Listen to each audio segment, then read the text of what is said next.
चिड़िया बचपन से लंगड़ी थी। उसकी माँ रानो अपनी लंगड़ी बेटी का खूब ध्यान रखती, हमेशा उसे खुश रखने की कोशिशें करती। मम्मा, मैं जग्गू के साथ बेर खाने के लिए बेरी के पेड़ पर जा रहा हूँ। कुकू, बेरी के पेड़ पर तो बहुत कांटे हैं, आपकी चोंच को चुभ जाएंगे। मैं किसी दिन आपके लिए बेर ला दूंगी, आप ना जाएं। नहीं मम्मा, यहाँ घोंसले में बेर खाने का वो मजा नहीं आता जो डाल पर बैठकर खाने में आता है। मैं कांटे से अपना बचाव कर लूंगा, अब जाता हूँ। मेरा जग्गू दोस्त बाहर खड़ा है। इतना बोलकर कुकू घर से बाहर चला जाता है। गुड़िया तो घोंसले में लेटी हुई थी। वो मन ही मन सोचती है, काश मैं भी उड़ पाती और अपनी मर्जी से जहाँ मन करता वहाँ जा पाती, लेकिन मैं लंगड़ी हूँ। गुड़िया बेटी, क्या आपको भी बेर खाने हैं? हाँ मम्मा, मेरा दिल तो बहुत है, मगर मैं लंगड़ी हूँ। मेरी बेटी लंगड़ी है तो क्या हुआ, उसकी माँ तो स्वस्थ है। चलो, आज मैं आपको बेरी के पेड़ पर ले जाती हूँ। आप भी जग्गू कुकू की तरह डाल पर बैठकर खूब बेर खाना। अब जल्दी चलो। फिर एक टोकरी में गुड़िया को बिठाकर मम्मा चिड़िया भी घर से बाहर चली जाती है। खट्टा मीठा बेर है, दिल कर रहा है इसकी गुठली भी खा जाऊं। नहीं जग्गू, गुठली नहीं खाना, बेर बहुत है, तुम बेर को ही खाओ। मैं तो कुछ बेर अपने घर भी लेकर जाऊंगा। कोको दोस्त, वो देखें, आपकी मम्मा भी इसी तरफ आ रही है, शायद उन्हें भी खट्टे मीठे बेर खाने होंगे। फिर मम्मा चिड़िया गुड़िया के साथ पेड़ पर बैठ जाती है। गुड़िया तो कई महीनों के बाद घर से बाहर आई थी। वो बहुत खुश होती है। यहाँ कितना अच्छा लगता है, खुला आसमान, चारों तरफ पेड़ पौधे और ताजी ताजी हवा। लो गुड़िया बहन, ये बेर खाओ, ये और भी मजेदार है। ऐसे वो तीनों गुड़िया को बेर तोड़ तोड़ कर खिलाते हैं। दूर छिपी हुई बुरी चील उन पर नजर रखे हुए थी। अरे वाह, एक साथ चार चार शिकार है, किसी एक का खात्मा तो हो ही जाएगा, बड़ी तेज भूख लगी है। फिर वो बुरी चील धीरे धीरे बेरी के पेड़ तक पहुंच जाती है और एकदम से उन्हें घेर लेती।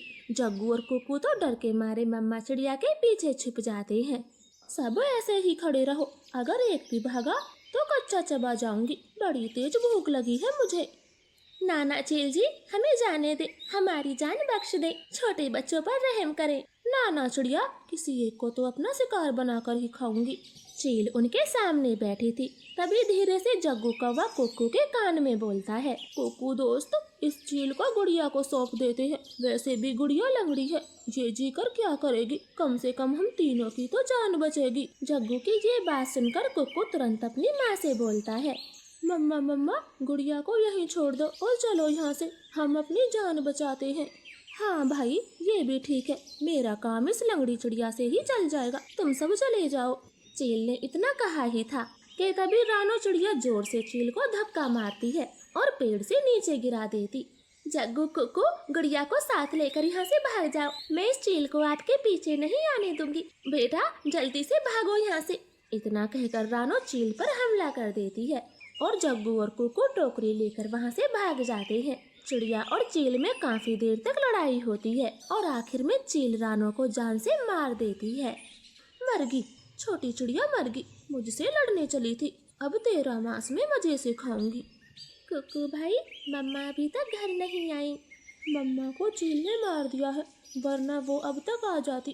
क्या जरूरत थी मम्मा को वहाँ ले जाने की। भाई, अगर हम वहाँ ना होते तो वो बुरी चील आपको खा जाती, आप ऐसा क्यों बोलते हो। नहीं, हम चील के हाथ कभी ना आते, वो तो तुम साथ में थी, इसलिए मम्मा ने चील से लड़ाई करने की सोची। तुम लंगड़ी थी ना, माँ को तेरी वजह से मरना पड़ा, अब तू ही माँ की हत्यारन है, समझी। ऐसे कुकू तो गुड़िया को ही दोषी ठहराता है। अब गुड़िया का ध्यान रखने वाला कोई नहीं था। कुकू सारे दिन बाहर घूमता फिरता, वो लंगड़ी बहन का बिल्कुल भी ख्याल नहीं रखता, चाहे वो भूखी हो या फिर प्यासी हो। भाई, सुबह से रात हो गई है, आप मेरे लिए कुछ खाने को नहीं लाए। जंगल में भोजन की कमी हो गई है, अपना पेट भरना ही बड़ा मुश्किल है, ऐसे में तेरे लिए दाना कहाँ से लाता। ऐसा बोलकर कुकू तो सो जाता है। गुड़िया को पूरी रात नींद नहीं आती, क्योंकि वो तो कई दिनों से भूखी थी। मम्मा मम्मा, अगर आज आप जिंदा होती तो मेरा कितना ख्याल रखती, अब तो मुझे भी भूखा सोना पड़ता है, मैं क्या करूं, लंगड़ी जो ठहरी। ऐसी जिंदगी से तो यही अच्छा था कि वो चील मुझे ही खा लेती।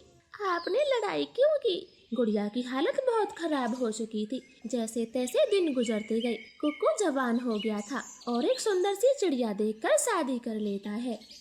भाई, आपने शादी कर ली है और मुझे बुलाया भी नहीं था। मैं शादी करता या तुम लंगड़ी को उठाए फिरता। गुड़िया एक बार से फिर चुप हो जाती है। कुक्कू अपनी पत्नी के लिए दिन भर मीठा मीठा फल लाता है। गुड़िया का मन तो फल खाने को तरस गया था। भाभी भाभी, मुझे ये काम दो ना, बहुत दिन हो गए मैंने कोई फल नहीं खाया। गुड़िया, बहुत मेहनत करने से मिलता है ये फल और कुक्कू जी सिर्फ मेरे लिए लाते हैं। तुम्हारा एक दाना पड़ा है, वही खा लो। आई बड़ी फल खाने वाली। ऐसे गुड़िया की भाभी तो बहुत बुरी आई थी। कुछ समय बीत जाता है। फिर एक दिन गुलाबो चिड़िया कुक्कू से कहती है, कुक्कू जी, कोई भी लड़का पक्षी आपकी बहन से शादी तो करेगा नहीं। आखिर कब तक हम उस लंगड़ी का बोझ उठाते रहेंगे? गुलाबो जी, फिर मैं क्या करूं, आप ही बताएं। मैं तो कहती हूँ आप इसे कहीं दूर पहाड़ों में फेंक आए। अब इतनी छोटी बच्ची नहीं है, अपना गुजारा तो कर लेगी। ऐसे कुक्कू अपनी पत्नी की बात मान जाता है और गुड़िया को बहुत दूर एक घने जंगल में छोड़ आता है। भाई, आप मुझे यहाँ छोड़कर कहाँ जा रहे हो? कुछ बताते तो जाओ। गुड़िया, मैं सारी जिंदगी तेरा बोझ नहीं उठा सकता, इसलिए आज से तेरा मेरा कोई रिश्ता नहीं। ऐसे बोलकर कुक्कू वहाँ से लौट आता है। गुड़िया बेचारी उस सूखे पेड़ पर रोती रह जाती है। वो ना तो कहीं जा सकती थी और ना ही कोई दाना लाने वाला था। वो बस मरने का इंतजार करती रहती और अपनी पुरानी यादों को बड़बड़ाती रहती।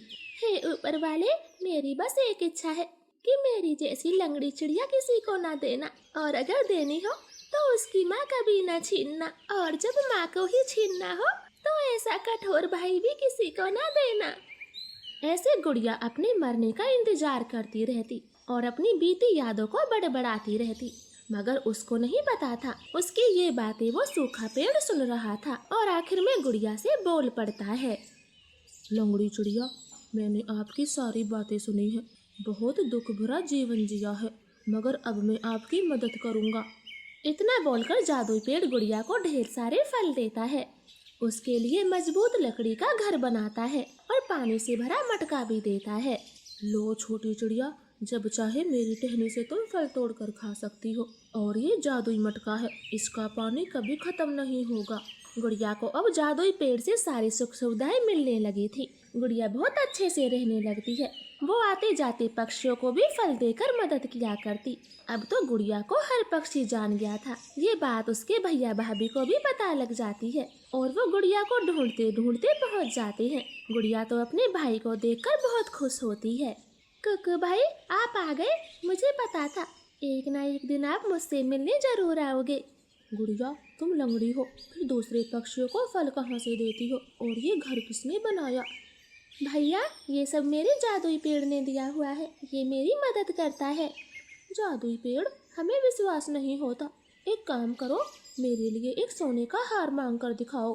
गुड़िया उनके सामने जादुई पेड़ से सोने का हार मांगती है। वो पेड़ खुशी खुशी गुड़िया को एक बहुत सुंदर सोने का हार देता है। लो भाभी, आपका सोने का हार। मैंने कहा था ना, पेड़ दोस्त मेरी सारी बातें मानता है। गुलाबो चिड़िया तो बहुत खुश हो गई थी।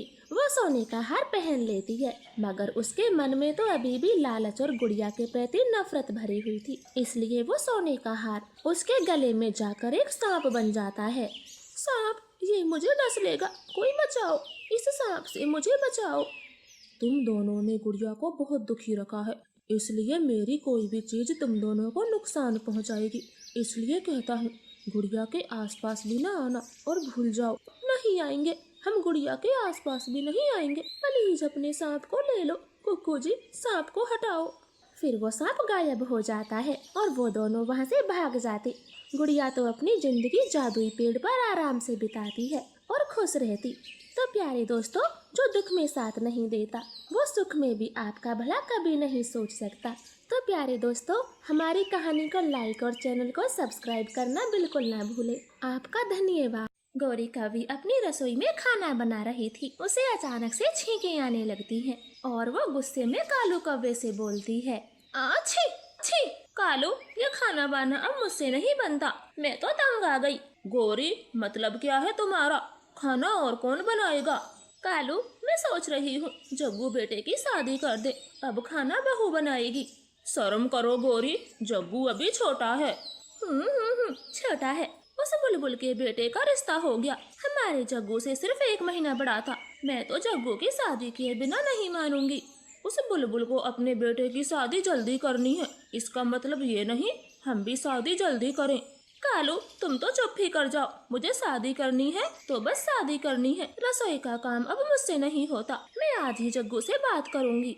ऐसे गौरी कव्वी घर से बाहर चली जाती है। शाम को जग्गू कौवा भी घर आ गया था। गौरी कव्वी उससे शादी की बातें करती है। ठीक है माँ, जैसा आप ठीक समझे। मुझे शादी करने में कौन सी आपत्ति है? शादी करने से अगर तुम्हें आराम मिलेगा तो मैं शादी कर लूँगा। बताओ कब करनी है? मेरे भोले बेटे, शादी कब करनी नहीं होती। पहले लड़की कव्वी देखने जाएंगे और जो भी मुझे पसंद आएगी उसको ब्याह कर घर में लाएंगे। ठीक है तो माँ, आप लड़की पक्षी देखने कब जाएंगी? मैं भी साथ चलूँगा। हाँ हाँ, जाओ साथ में। मैं तो तुम्हारी माँ को देखने गया ही नहीं था, वरना इससे शादी कभी नहीं करता। कालू, तुम तो चुप ही रहो। जग्गू बेटे, कोई अच्छा रिश्ता आने दो, हम फिर लड़की पक्षी देखने चले जाएंगे। अब मैं बिचौलिया उल्लू के घर जाती हूँ ताकि वो तुम्हारे लिए होनहार बहू का रिश्ता ढूंढ सके। ऐसे गौरी कव्वी घर से चली जाती है और कुछ ही दिनों में वो कई कव्वियाँ देखती।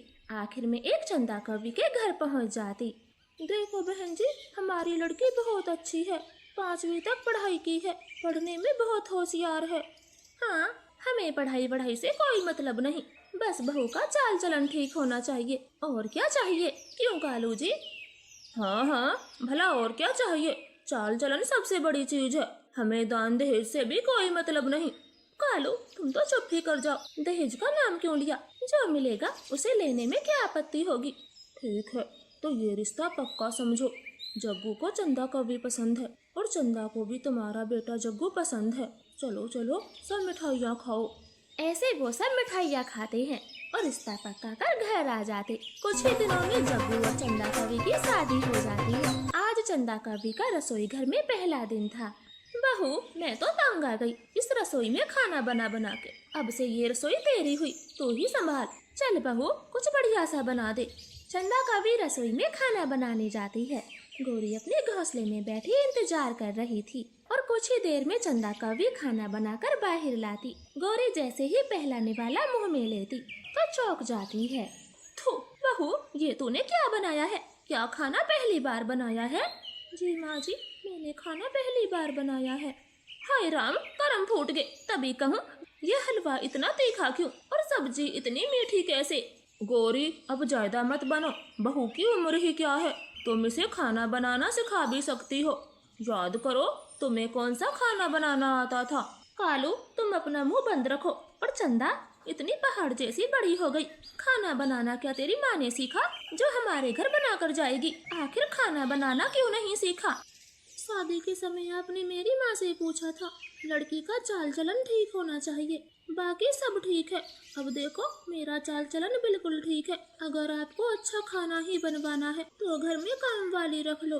और काम वाले को पैसा तेरा बाप देकर जाया करेगा। बस जग्गू बेटा, ऐसी जाहिल लड़की को मैं और बर्दाश्त नहीं कर पाऊंगी। फिर गौरी कव्वी चंदा बहू को घर से बाहर निकाल देती है। घर के बाहर रानो चिड़िया सब सुन रही थी। वो चंदा कव्वी को अपने घर में ले जाती है। चंदा बहू, तुम मेरी भी कुछ लगती हो और जग्गू मेरे बेटे जैसा है, तो अब से तुम मेरे घर में रहोगी, मेरे साथ रहोगी। नहीं आंटी जी, मेरी सास बहुत बुरी है, मुझे अब उनके साथ नहीं रहना, मैं अपने घर जा रही हूँ। नहीं चंदा बेटी, गुस्से में लिए गए फैसले अक्सर गलत होते हैं, जिनसे हम जिंदगी भर पछताते हैं। आप कुछ दिन मेरे घर में रहें, सब ठीक हो जाएगा। फिर चंदा रानो चिड़िया के घर में रहने लगती है। रानो चिड़िया उसे बहुत अच्छा खाना बनाना सिखा देती है और एक दिन गौरी कव्वी को अपने घर बुला लेती। रानो, तुमने मुझे यहाँ क्यों बुलाया है? मैंने बोला था ना, आज मुझे जग्गू के लिए लड़की पक्षी देखने जाना है। गौरी, ये देखो खीर पूरी और आलू की सब्जी तुम्हें बहुत पसंद है, तो बस खाने के लिए बुला लिया है। अब खाकर बताओ कैसी बनी है। गौरी खीर खाती है और फिर पूरी सब्जी भी। रानो, तुम्हारे खाने में कितना स्वाद आता है। काश मेरे जग्गू के लिए ऐसी कोई कव्वी मिल जाए और जो ऐसा खाना बना पाए। चंदा बेटी, बाहर आ जाए। चंदा बाहर आती है। गौरी तो चौंक जाती। रानो, ये तुम्हारे घर में क्या कर रही है? इसे भगाओ यहाँ से। गौरी, जो आपने ये खाना खाया है वो सब चंदा ने ही बनाया है। क्या कहा? ये स्वादिष्ट स्वादिष्ट खाना चंदा ने बनाया है? हाँ माँ जी, खीर पूरी और सब्जी मैंने ही बनाई है और ये सब मुझे रानू आंटी ने खुद सिखाई है। बहुत खूब, मुझसे कितनी बड़ी गलती हो जाती। रानो, आज तुम्हारी वजह से मेरी बहू खाना बनाना सीख गई। मैं अब जग्गू की दूसरी शादी कभी नहीं करूँगी। चल बेटी, अब घर चल। फिर गौरी कभी चंदा को अपने घर में ले जाती है और वो सब